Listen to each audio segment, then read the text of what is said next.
Bismillahirrahmanirrahim. Assalamualaikum dan salam sejahtera saya ucapkan kepada ahli panel kita dan para hadirin sekalian yang sudi meluangkan masa untuk menonton forum yang bakal berlangsung sebentar lagi.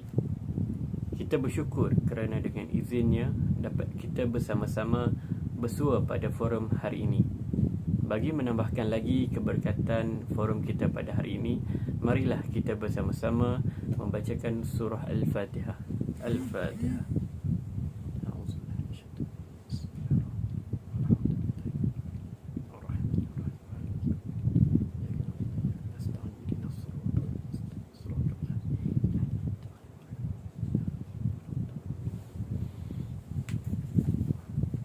Baiklah, sebelum saya memperkenalkan barisan ahli panel kita yang kelihatan segak lagi bergaya, pada hari ini kita akan membincangkan bersama forum bertemakan kesihatan yang bertajuk pentingnya komunikasi dalam kesihatan kepada masyarakat.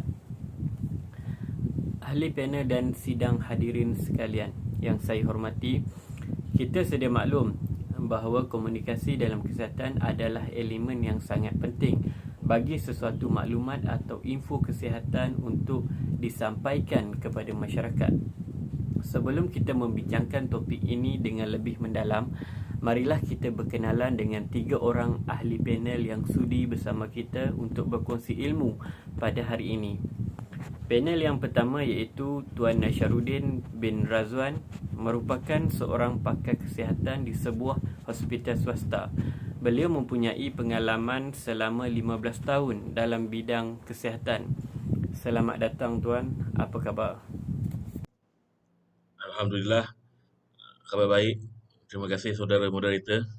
Sama-sama Tuan. Baiklah, seterusnya saya akan memperkenalkan ahli panel kedua kita yang sungguh bergaya, iaitu Tuan Zulfahmi bin Abdul Razak, merupakan seorang pakar komunikasi yang tidak asing lagi. Selamat datang Tuan dan apa khabar? Terima kasih kepada moderator kita, iaitu Tuan Farid. Alhamdulillah saya baik-baik saja dan terima kasih kerana menjemput saya pada hari ini. Sama-sama Tuan, saya turut berasa senang hati pada hari ini. Kita beralih pula kepada panel kita yang terakhir, iaitu Puan Nurul Aini binti Sa'dun. Puan Nurul Aini merupakan anggota di salah sebuah syarikat kaunseling. Apa khabar Puan? Alhamdulillah sihat saudara moderator, terima kasih. Sama-sama Puan. Usai salam pengenalan kita daripada semua ahli panel kita pada hari ini, maka marilah kita memulakan forum kita pada hari ini. Soalan pertama yang saya ingin ajukan kepada panel kita iaitu Tuan Nasharuddin bin Razwan.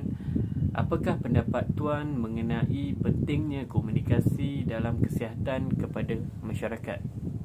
Silakan Tuan. Terima kasih saudara moderator.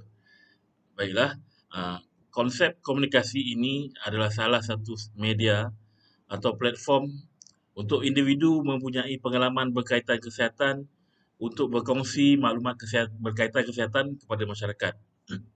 Pentingnya komunikasi dalam kesihatan ini kepada masyarakat dapat dilihat sebagai kemudahan untuk masyarakat mencari serta memahami informasi berkaitan kesihatan. Sebagai contoh, pada zaman pandemik COVID-19 ini, platform komunikasi yang digunakan oleh pihak Kementerian Kesihatan Malaysia, KKM, untuk menyampaikan info berkaitan pengurusan kendiri rakyat Malaysia bagi mengurangkan penularan wabak penyakit COVID-19. Ini adalah melalui televisyen, media sosial seperti Facebook, TikTok, Twitter dan sebagainya. Terima kasih Tuan. Maka begitulah penjelasan yang telah diberikan oleh Tuan Nasharuddin sendiri. Sungguh padat dan petah berbicara. Seterusnya saya ajukan pula soalan kedua kepada panel kedua kita yang berbunyi, bagaimanakah pihak kesihatan mengaplikasikan peranan media massa dalam membuat perkongsian ilmu berkaitan kesihatan kepada masyarakat? Silakan Tuan.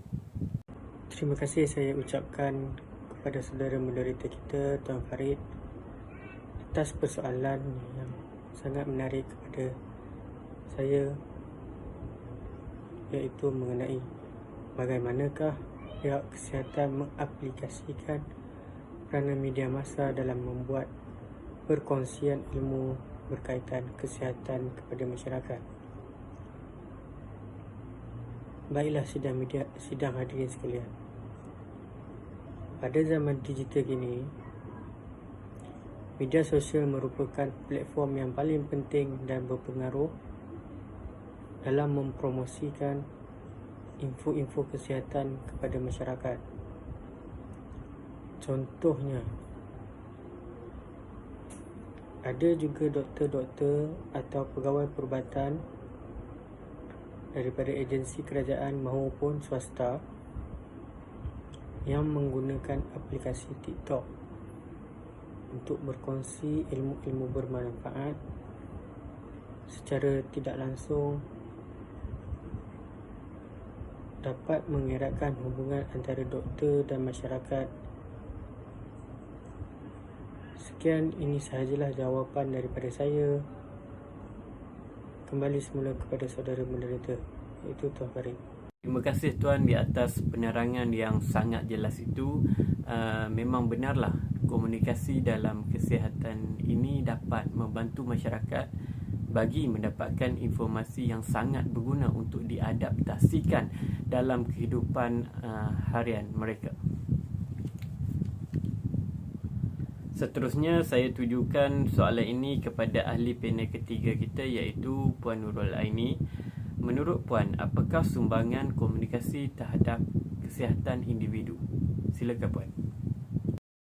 Assalamualaikum warahmatullahi taala wabarakatuh. Dan selamat pagi. Okey, baiklah, terima kasih kepada saudara moderator kerana sudi menjemput saya untuk memberi penjelasan berkaitan sumbangan komunikasi terhadap kesihatan individu. Okey, apa yang kita sedia maklum, kesihatan amat penting dalam kehidupan dan keadaan mental yang sihat juga turut mempengaruhi kesihatan diri kita, dalaman kita, nurani kita. Okey, dari perspektif saya sebagai seorang kaunselor, komunikasi merupakan alat dan media bagi mempromosi atau meningkatkan tahap kesihatan individu dan masyarakat. Seterusnya, ia membantu mencegah penyakit serta mempromosikan kesihatan kepada individu dan masyarakat melalui pelbagai cara, pelbagai aspek. Antara kupasan saya berkaitan dengan sumbangan komunikasi terhadap kesihatan individu adalah mengeratkan hubungan antara ahli profesional dan kesihatan para pesakit. Seterusnya, mendedahkan individu terhadap proses dan menggunakan informasi kesihatan yang ada, yang di hujung jari. Semua pesakit, walaupun bukan pesakit pun, semua boleh tahu berkaitan dengan penyakit, punca penyakit. Okey, seterusnya, ia memperoleh sokongan individu terhadap peraturan dan cadangan klinikal yang berkaitan dengan kesihatan. Okey, seterusnya, ia membentuk dan mempromosikan maklumat kesihatan. Maklumat kesihatan ni pelbagai cara kita boleh dapatkan. Facebook, WhatsApp, TikTok dan sebagainya. Pelbagai platform yang kita boleh dapatkan maklumat berkaitan kesihatan. Bukan setakat pergi jumpa doktor, khidmat nasihat. Kita pun boleh memotivasi diri kita dengan cara membaca di media sosial. Seterusnya, menyebarkan informasi-informasi risiko kesihatan individu dan masyarakat. Okey, itu sahaja daripada saya. Terima kasih di atas info yang sangat berguna ini. Saya amat bersetuju dengan penerangan ahli panel ketiga pada hari ini. Kini kita tahu bahawa komunikasi yang berkesan dalam kesihatan amatlah penting kepada masyarakat pada abad ini. Terima kasih kepada ketiga-tiga ahli panel kita dan juga kepada semua penonton yang sempat bersama-sama dengan kita pada hari ini. Maka demikianlah perbincangan forum yang amat bermanfaat pada hari ini. Lantaran keterbatasan waktu, dengan ini saya tutup tirai perbincangan forum kita pada hari ini dengan wabillahi Wabillahi taufiq wa hidayah. Wassalamualaikum warahmatullahi wabarakatuh. Terima kasih.